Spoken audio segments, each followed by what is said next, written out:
Yeah, what's up? Good morning guys, Chris TV. Welcome back to my channel again guys.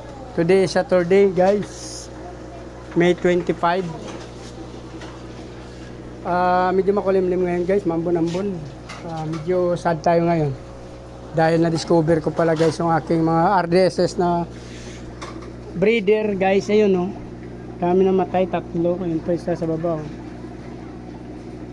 Ngayon ko lang napansin, hindi naman gaano marumi yung tubig nila. Tsaka may air pump naman sila, so hindi ko alam kung anong cause ng pagkamatay ng mga to. Nakarami nakuha na ako dito isa female ko rin. Yun guys. Hindi ko alam kung bakit namamatay. Mayroon naman, malinaw pa naman yung tubig, tsaka may aerator pa naman sila. Susad lang, bakit ganun? Bakit meron pa dyan?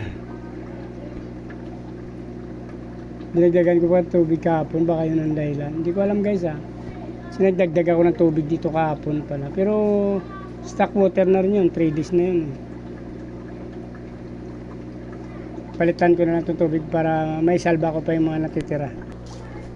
Ayun guys Hindi ko alam, baka may mga kasi dyan mas sobrang pagkain hindi ko nakuha.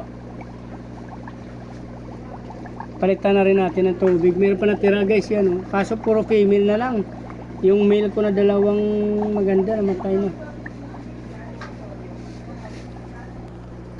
So yun na guys, yung sa kabila kong tab doon nilipat ko dito. Ito yung naiwan dyan guys tatlong female. Actually anak nila yung isa na yan yung isang maliit, anak nila yan. Nilagay ko na lang sila dyan. Ito yung ilipat natin dyan galing sa kasi ang air pump doon medyo mahina, so ito na lang ilalagay natin dito. Yan kasi may kasama rin sa dalawang male, dalawang female dyan. Big mama yung mga female natin guys, ang lalaki Kaya nag-decide ako na ilipat dito sa may air pump, kasi yung air pump doon yan napakahina.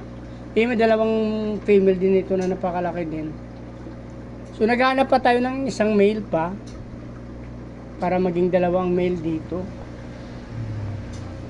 para maging fertile naman masyado yung kanilang para at makarami.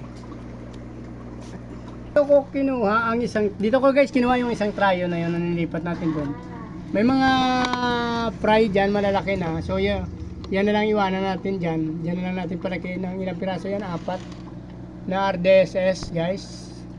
Yan ang palalaki natin dyan, iwanan na natin dyan. Hindi natin napansin kasi dito masyado kung nanganak na sila, nabuntis na sila. Since minsan lagi may takip dyan. Yan, hindi na natin napapansin. Kaya nag-decide tayo na ilipat doon.